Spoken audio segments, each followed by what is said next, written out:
我从伏尔加河来。这么说并不准确，每个人都从某个地方来，但在这支队伍里，没有人愿意说出自己的来处。我们是一群被俄国忘记的人，或者说，是一群选择被俄国忘记的人。我叫伊万·克鲁托夫。如果我的父亲还活着，他大概会纠正说，我是伊万·彼得罗维奇·克鲁托夫，梁赞省一个小贵族的幼子。但我父亲已经死了6年，梁赞省的那些土地早已充公，而我正站在一片被雪松和冷杉覆盖的荒野里，双手沾满了黑色的火药粉末。现在是1581年9月，我们即将翻越乌拉尔山。出发前的那一夜，我梦见了莫斯科的冬天。这已经是我第3次做同样的梦了。梦里的莫斯科河结着厚厚的冰，冰面上挖出了一个个冰窟窿。主显节的圣水仪式正在进行，钟声从克里姆林宫的钟楼上飘下来，混杂着冻僵的咳嗽声和马粪的气味。我站在人群中，手里攥着一枚铜币，等着买一串面包圈。然后我就醒了，篝火已经快要熄灭，只剩下几块暗红色的炭在灰烬中闪烁。周围是风声和男人们打鼾的声音。800多个人挤在楚索瓦亚河畔的临时营地里，像一群被塞进笼子的牲畜。有人翻了个身，嘟囔着梦话；有人咳嗽，吐出的痰在空气中凝结成雾。我摸了摸身边的口袋，火药桶，3个，用2层油布和1层鞣皮包裹着，就搁在我的头顶旁边。这是整个营地里最危险的东西，也是最宝贵的东西。我每天晚上都枕着它们睡觉，不是出于忠诚，而是出于恐惧。如果火药的保管者自己不看着他们，万一出了事，第一个死的就是我。叶尔马克的规矩很简单，谁管火药，谁就管着火药睡觉。我爬出帐篷去解手。月亮很亮，把营地照得像盖了一层霜。我看到了叶尔马克的帐篷，最大的一顶，上面插着一面小旗，旗子上绣着东正教的十字。帐篷里还亮着灯，他在和副手伊万·科利佐谈话。我能听到他们低沉的说话声，听不清内容，但语气里有某种我不喜欢的东西，那种只有在决定做一件极度危险的事时才会出现的，压抑着兴奋的平静。你，文书，一个声音从我背后传来。我转过身，是格罗扎，全名格罗扎·谢苗诺维奇·沃尔科夫，队伍里的战斗指挥官之一，一个比我大15岁的哥萨克。他的左脸有一道从太阳穴延伸到下巴的刀疤，据说是当年和诺盖人打仗时留下的。他是叶尔马克最信任的人之一。大人，别叫我大人，叫我格罗扎。你明天跟着我走。叶尔马克说你识路。你画的那张图，他看到了。他说的是我在萤火边用桦树皮画的那张粗糙的地图，从斯特罗加诺夫家族的领地到西伯尔城的地形轮廓，根据那些从西伯利亚逃回来的商人嘴里听来的信息拼凑出来的。我画它只是因为无聊，还有一点看不惯那些老哥萨克在地图前吹牛说我闭着眼也能走到那张图不准。我说没人知道准不准，库楚姆的人不会给我们发邀请函。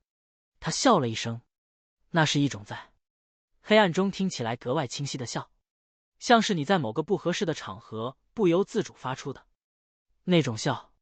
明天日出之前收拾好。他说完就走了。我站在原地，看着他消失在帐篷之间的阴影里。月亮已经偏西了。翻越乌拉尔山不是在爬山，至少不是我想象中的那种爬山。我们是沿着一条野兽走出来的，小径走的，或者说是一条只有当地沃古尔猎人知道的隐蔽通道。两边的树林密得连中午都透不进光，脚下是腐叶和烂泥的混合物，每一步都可能陷到膝盖深。马匹在泥泞中挣扎，有些人不得不下马，用手扒开树根，让马蹄有地方踩。格罗扎走在前面，每一步都踩得很稳。他不说话，不看地图，只是偶尔停下来看看树皮上的旧刻痕，那是沃古尔人留给自己的路标。我的火药桶在骡子背上，每次那匹骡子趔趄一下，我的心就收紧一下。黑火要怕潮，怕水，怕剧烈撞击。事实上，它几乎怕一切。我3天前用蜡重新密封了桶口，但这里的湿度太大，密封蜡已经开始变软了。第3天早晨，我们穿过了分水岭。乌拉尔山在这一段并不高，比起后来我在西伯利亚深处见到的东西，它简直像一道小土坡。但当你站在分水岭上，面朝东方时，你会看到完全不同的东西。以西是稀疏的桦树林和你能认出名字的土地，卡马河、伏尔加河、莫斯科。以东是深绿色和蓝灰色的森林，延伸到地平线的尽头，没有一块田地。一座教堂尖顶，一缕炊烟，那是一种令人窒息的空旷，像海一样，但没有尽头。叶尔马克骑马走到队伍最前面，在山脊的最高处勒住了马。他没有说话，但所有人都看到了他。他骑在那匹黑色的顿河马上，背挺得很直，像一只插在那里的矛。风吹起了他的披风边缘，露出锁子甲下的皮衣领口。他没有回头，只是举起右手向前挥了一下，然后他策马走下了东面的山坡。840个人跟在他的身后，没有钟声，没有旗帜，没有祈祷，至少没有公开的祈祷。我们就这样走进了西伯利亚。西伯利亚汗国不是我想象中的一个国家，它没有城墙，没有街道，没有像样的行政机构。它是一张由部落联盟构成的网，网的中心是库楚姆汗，一个成吉思汗后裔，一个在草原和森林之间维持了20年统治的老人。他的权力来自于对商路的控制，对毛皮贡品的征收，以及他那支人数不多但机动性极强的骑兵。这些事我事前并不知道，我是后来才慢慢拼凑出来的。进入西伯利亚的前4周，我们没有遇到任何抵抗。村庄是空的，人在我们到达之前就撤走了，带走了粮食，赶走了牲口。木屋的门敞开着，屋里的火塘还是温的。他们知道我们来了。格罗扎对此很不满，他们不跟我们打。他说，比跟我们打更糟。为什么？我问。因为在战场上，你知道敌人是谁。在这种地方，他用靴子踩了踩地面，你永远不知道箭会从哪棵树的后面射出来。他说对了，那些空了的村庄给我留下了一种比战斗更深的印象。我们走进一间遗弃的木屋时，火塘里的灰烬还有余温，墙角的陶罐里装着半罐已经发酸的奶。一只狗在屋外转了几圈，不肯离开，它在等主人回来。格罗扎让人用绳子把狗套上，杀了，烤了。没人说什么，但在吃肉的时候，所有人都没有看对方。那些生活在森林里的人看得见我们，我们看不见他们。白天行军时，我有时会突然感到后脖子上有一种针刺般的痒，那是有人在远处盯着你的感觉。我回过头，树林里什么也没有，只有松树和桦树的树干，一层叠一层，像无数根竖起来的灰色手指。第10月的第1周，我们的前哨侦察队在塔吉尔河附近遭到了伏击，6个人死了，不是被箭射死的，箭只伤了2个人，而是被一种陷阱杀死的。在地上挖的深坑，坑底插着削尖的木桩，上面覆盖着树叶和泥土。3个哥萨克连人带马掉了进去。我负责记录死者名单，他们的名字被写在羊皮纸上，墨水被秋雨晕开，变成了一团团模糊的污迹。我不知道这些名字最终有没有被送到莫斯科，可能没有。格罗扎下令就地焚烧尸体，不是因为尊敬死者，而是因为无法挖出足够深的墓穴，地面已经开始结冻了。那是1581年10月中旬，冬天提前来了。西伯利亚的冬天不是冷，它是一种对你存在的否定。我在莫斯科度过冬天，在梁赞度过冬天。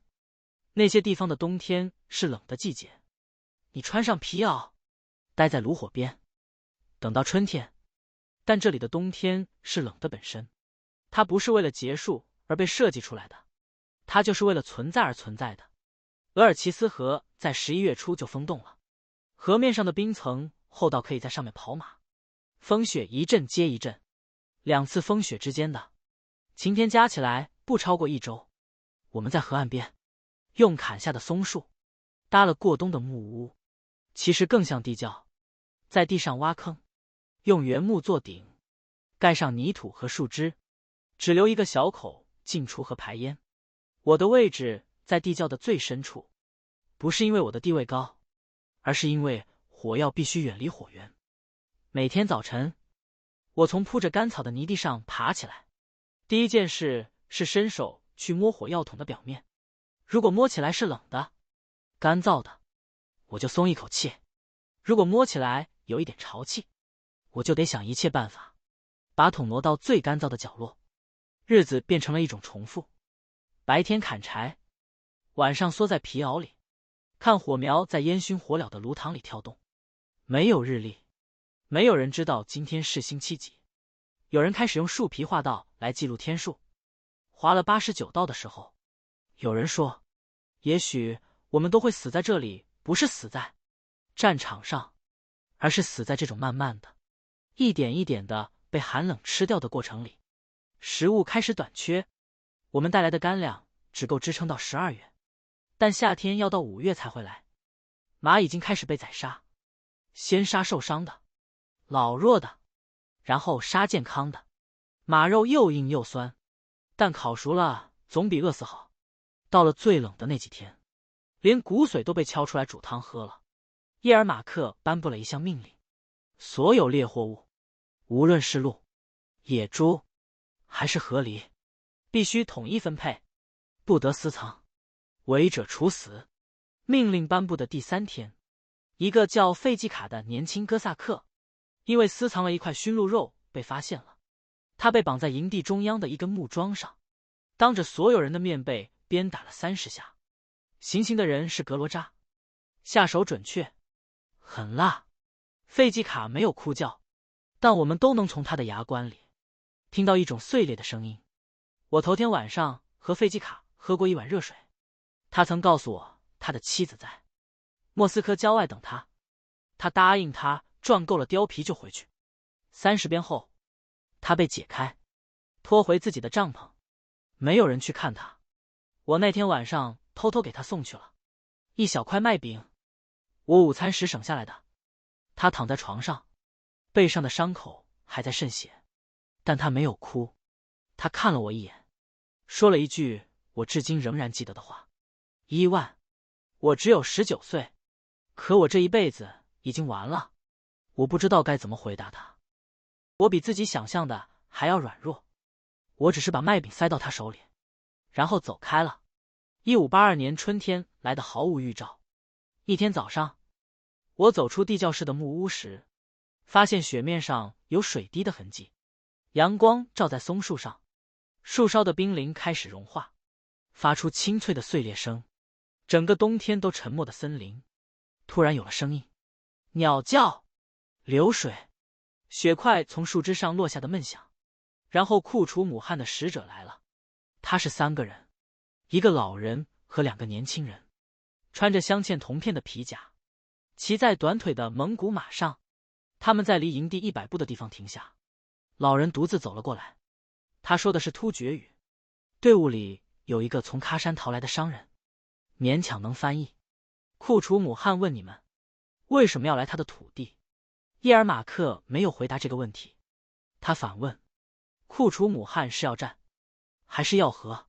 库楚姆汗说：“他不需要和，他的土地足够大，可以容得下你们，只要你们给他一个保证。”“什么保证？”“你们所有人都交出武器，然后你们可以在额尔齐斯河以南放牧，自谋生路。”叶尔马克笑了，那是一种我从未在任何人脸上见过的笑容，像刀锋一样亮，但不带任何温度。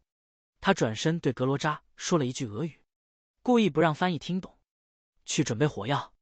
然后他对使者说了一句话，这句话后来通过各种渠道传出去，成为了某种传说。告诉你的汉，俄国人的武器从来没有交出去的道理。他们跟着我们过了乌拉尔山，就会跟着我们到太平洋。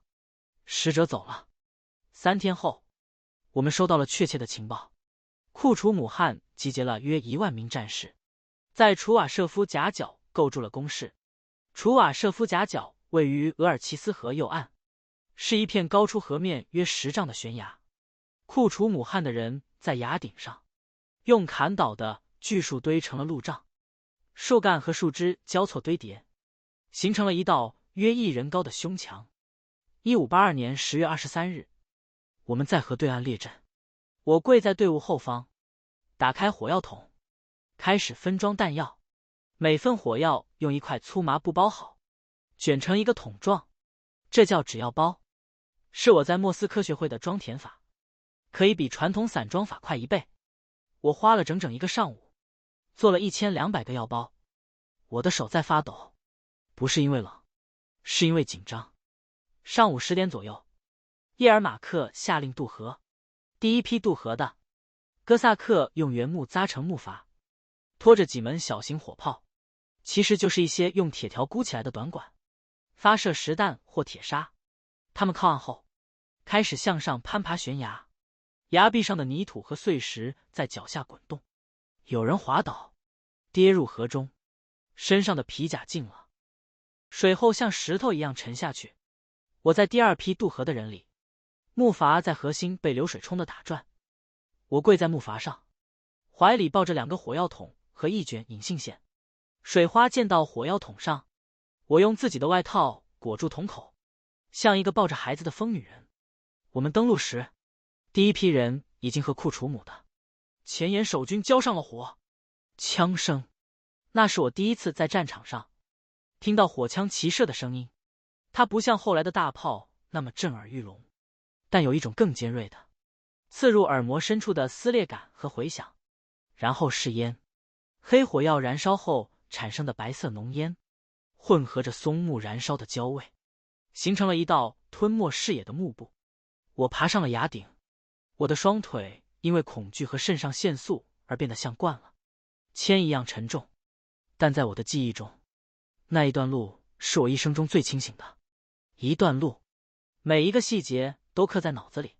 脚下被踩碎的白色贝壳化石，身边一颗被弹片削断的松树断面上渗出的松枝，一个在我前面2步远的人被箭射中肩膀时发出的闷哼。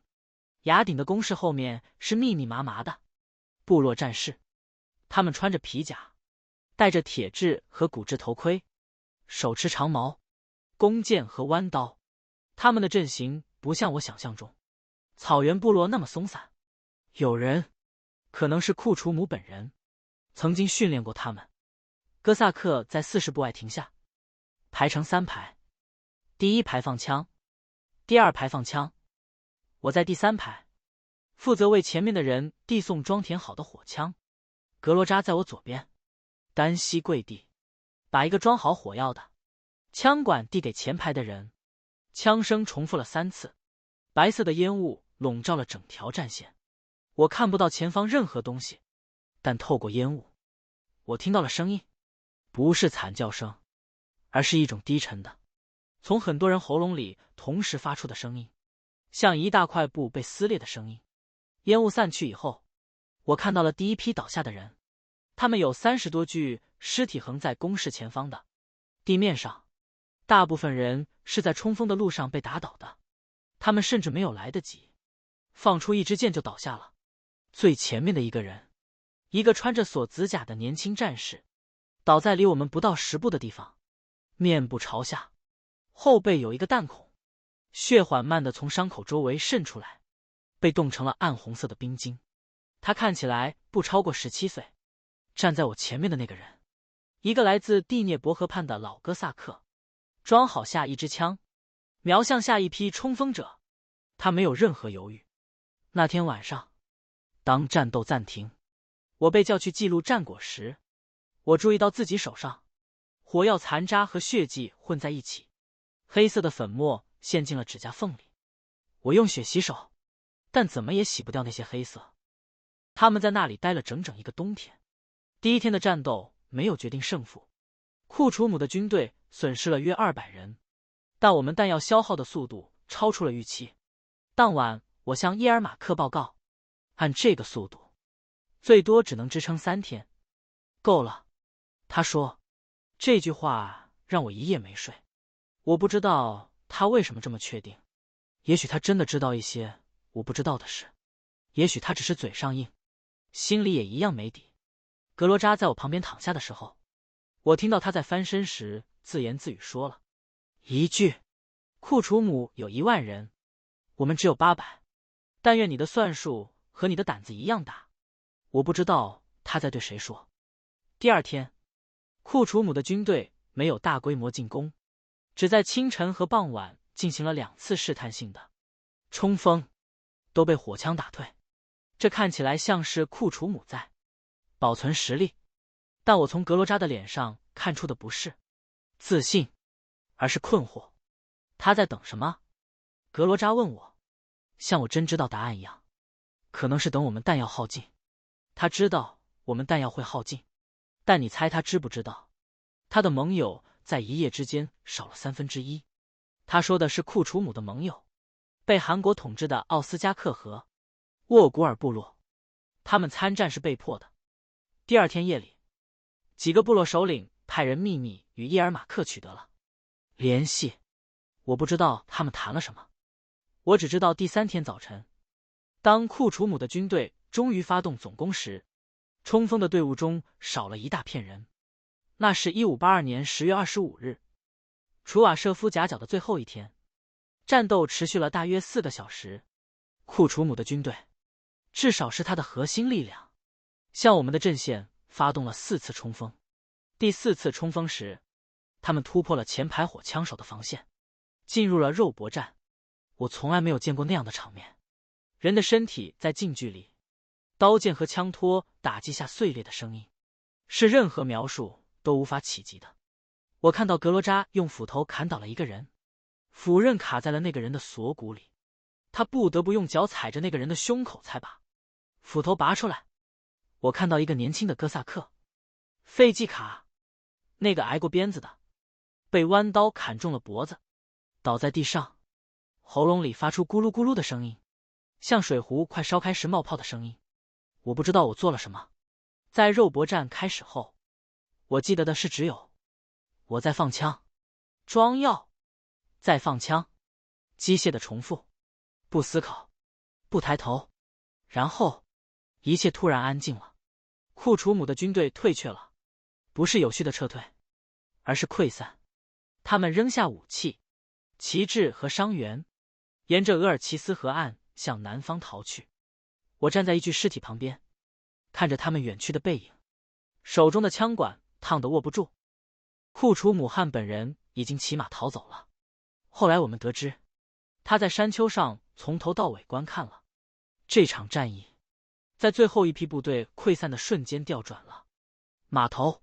格罗扎坐在地上，背靠着一截被弹片削断的树桩，用一块破布擦拭斧刃上的血。他看起来不像一个胜利者，他看起来像一个刚从地狱里爬出来的人，需要一点时间来确认自己还活着。叶尔马克骑马走了过来，他的锁子甲上有几道被刀砍出的凹痕，左臂上的袖子被撕掉了一半，露出苍白的前臂，但他没有受伤。他看着战场，遍地尸体，冒着余烟的断木，被翻掘成黑色的泥土，说了一句让我至今无法判断性质的话：这里是我们的了。西伯尔城，西伯利亚韩国的首都，其实是一座用原木和泥土筑成的城堡，周长约2里，墙高约2人，没有石头，没有塔楼，除了正门两侧的2座木质箭塔外，没有任何防御工事配得上城堡这个称呼。但城里堆积的毛皮是一个奇迹：黑貂皮、狐皮、海狸皮、貂皮，按种类和等级分类。毛皮堆满了城堡内的几间仓库。我在莫斯科见过毛皮市场，但这里的毛皮数量是我一生中从未见过的。粗略估算，足够装满20辆大车，足够买下一座庄园，甚至一个小镇。叶尔马克命令我清点这些毛皮，这项工作花了我3天时间。我坐在仓库里，被堆积如山的毛皮包围着，一边计数一边在羊皮纸上做记录。毛皮的气味混合着干燥剂，一种用白桦皮粉末制成的防虫粉和松木的味道渗透了我的衣服和头发，在之后的几周里一直无法散去。第3天下午，我计数到了一个让我放下鹅毛笔的数字。我重新数了一遍，又数了一遍，羊皮纸上最终出现的数字相当于西博尔城每户人家平均每年向库楚姆缴纳的毛皮总额乘以15年。也就是说，在这个仓库里堆积的是这个韩国积累了一代人的财富，而叶尔马克打算把他们全部运往莫斯科，作为换取沙皇赦免的贡品。400年来，从成吉思汗到库楚姆，西伯利亚的毛皮一直在向南流，流向蒙古草原，流向中亚的绿洲城市。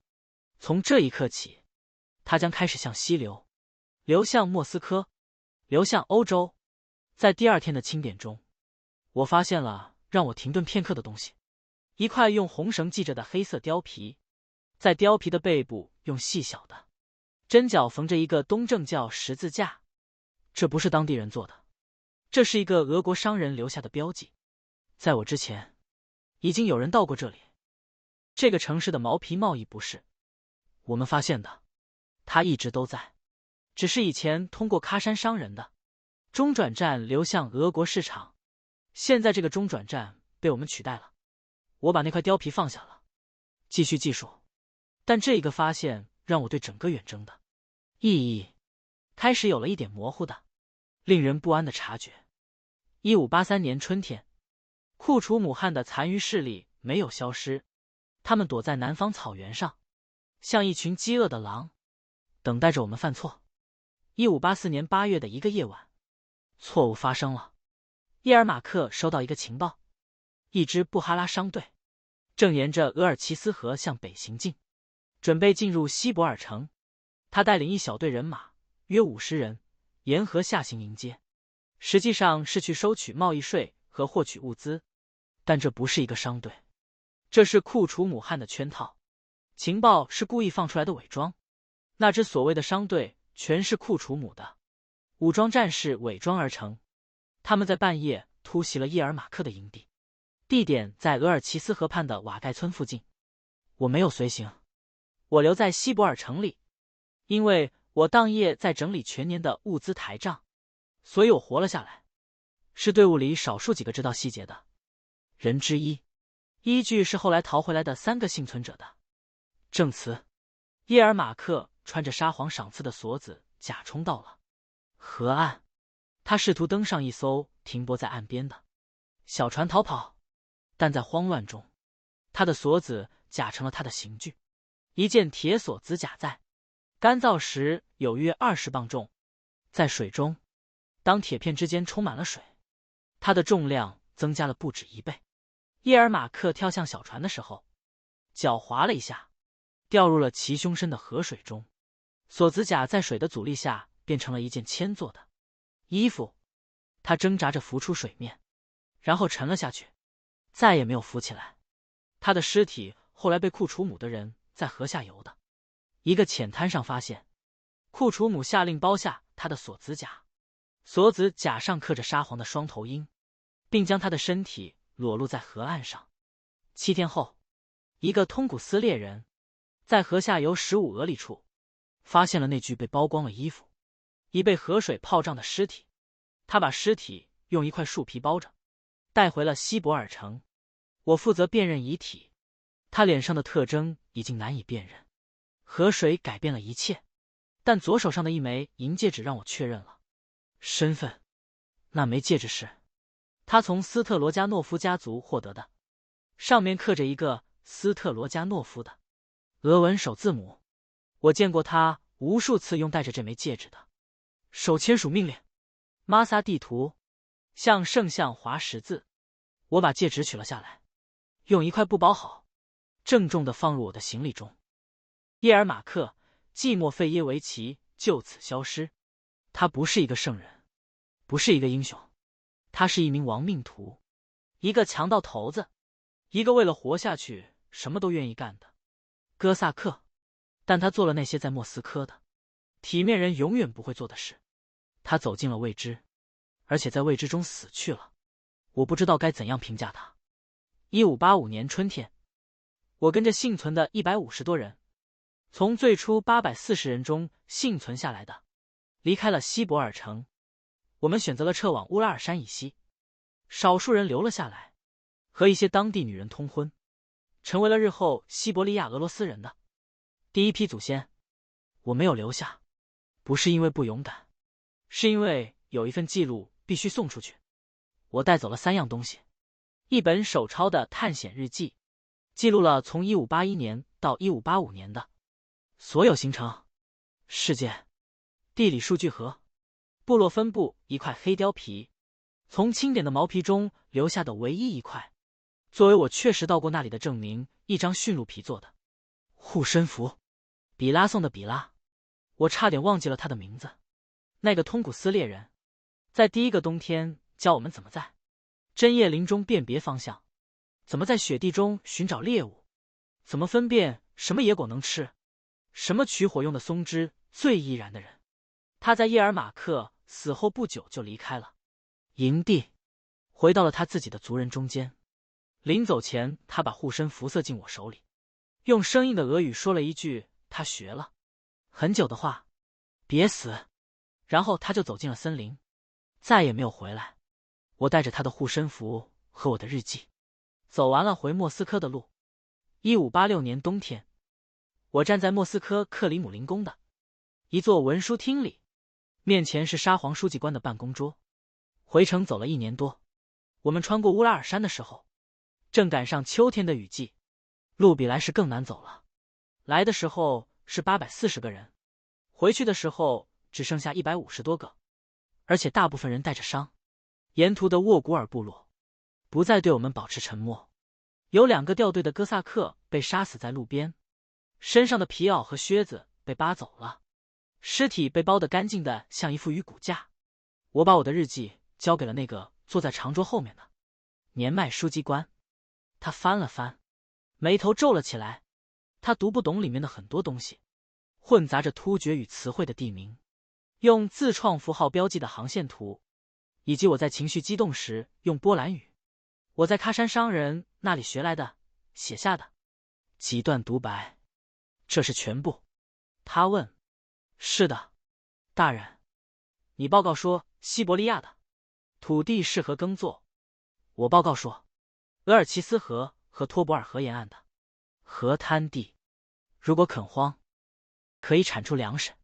他看了我一眼，我没有说谎。他合上日记，放到了一边，那成了后来俄国外交事务衙门关于西伯利亚最早的一批书面档案之一。他可能在某个时刻把它交给了更高的官员，可能被抄录了副本，也可能只是被塞进了某个档案架的最底层，在几代人的时间里被灰尘覆盖。我获得了一枚勋章，一枚铁制的小东西，和一份赦免令。酒馆斗殴中杀死沙皇禁军远亲的罪名被正式撤销了。我在莫斯科的一条小街上租了一间木屋。我的邻居们不知道我在西伯利亚待了4年，他们只知道我是个安静的人，不常出门。每年冬天会犯一种奇怪的病，咳嗽带着黑色的痰，从肺里咳出火药粉残留物的那种黑。有时我会在夜里醒来，以为自己还睡在额尔齐斯河畔的地窖木屋里。有时我会闻到松树和硝石混合的气味，那是西伯利亚的气味。尽管莫斯科的街区里没有任何松树，比拉的护身符挂在床头的钉子上，皮已经旧了，硬了，但绳子没有断。我一直在犹豫是否应该再往东走一次，不是因为勇敢，像我这种在战场上被吓得屁滚尿流，在尸体堆中做过噩梦的人，没有任何资格说自己勇敢，而是因为那个地方在我体内留下了一种不会消退的东西。它不是乡愁，西伯利亚不是我的家乡，它是一种渴望，回到那片永远没有尽头的空旷中去。在那里，一个人可以是任何东西，也可以什么都不是。沙皇的文书，贵族的门第，东正教的教规，这些在莫斯科能压垮一个人的东西，到了乌拉尔山以东就不再重要了。在那里，只有土地、寒冷和生存。我有时会走到莫斯科的东城门外，看着那条通往弗拉基米尔的道路，那是一条向东的路，只要沿着它一直走，沿着沃瓦河上行，经过喀山，经过比尔姆，就能再次站到乌拉尔山的脚下。我的手指在口袋里摩挲着比拉的护身符，站在城门口看了很久，然后转身走回我的木屋。第二年秋天，我又去了，同样的位置，同样看了很久。第三年我没有再去，不是因为我不想去了，而是因为我发现我在站在那个城门口的话，我会真的迈出那一步，而我还没有决定好是否真的要再次走进那片空旷。每年冬天，当第一场雪落在莫斯科的屋顶上时，我会把羊皮外套裹紧一些，我的手指在新雪上画出一道道勉强能算是线条的痕迹。那是额尔齐斯河，是乌拉尔山，是那个我或许永远不会再去，但永远无法忘记的地方。第一章完。